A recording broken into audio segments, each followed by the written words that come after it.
అందరికీ welcome to my channel. ఈరోజు వీడియోలో అనపకాయల వడ ఎలా చేస్తానో చూపిస్తాను. దానికి ముందుగా కావాల్సిన పదార్థాలు అల్లం, పచ్చిమిర్చి, కొంచెం ధనియాలు అండ్ ఇవన్నీ కొంచెం జీలకర్ర ఇవన్నీ పేస్ట్ లాగా కొట్టుకొని పక్కకు పెట్టుకోవాలి.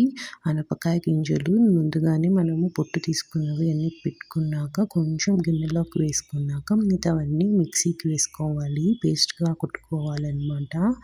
తర్వాత ఈ పేస్ట్‌ని అంతా కూడా మనము మధ్య మధ్యలో కొట్టుకుంటూ ఉండాలి. ఈ ఈ అనపగింజలని అప్పుడే అది రన్ అయితుంది. తర్వాత గిన్నెలోకి తీసుకుంటాం కదండీ! ముందుగా మనం అనపగింజలు దాంట్లోకి ఆ పేస్ట్ వేసుకున్నాక ఎర్రగడ్డ, కొత్తిమీర, పుదీనా అండ్ కరివేపాకు అన్నీ వేసేసుకొని కొద్దిగా జీలకర్ర వేసుకొని రుచికి సరిపడా సాల్ట్ అండ్ పేస్ట్‌గా కొట్టుకున్నాం కదా! పచ్చిమిరపకాయలు, అల్లము అవన్నీ వేసి అది వేసుకునేసి మళ్ళీ కొంచెం 2 స్పూన్స్ బియ్యపిండి వేసుకోవాలి. ఎందుకంటే క్రిస్పీగా రావడం కోసం. ఇవన్నిటిని బాగా కలుపుకొనేసి చిన్న చిన్ని బాల్స్ లాగా చేసుకునేసి అన్నీ పక్కన పెట్టుకోవాలి.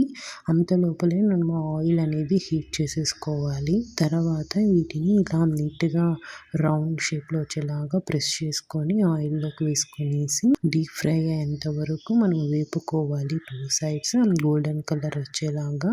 ఇది సంక్రాంతికి మా ఇంట్లో అయితే ప్రతి ఇయర్ చేస్తుంది మా మమ్మీ. ఇవి చాలా బాగుంటాయి అనపగింజలు వడ అనేసి. ట్రై చేసి కామెంట్ సెక్షన్‌లో కామెంట్ చేయండి. Thank you for watching my YouTube channel. Like, share and subscribe.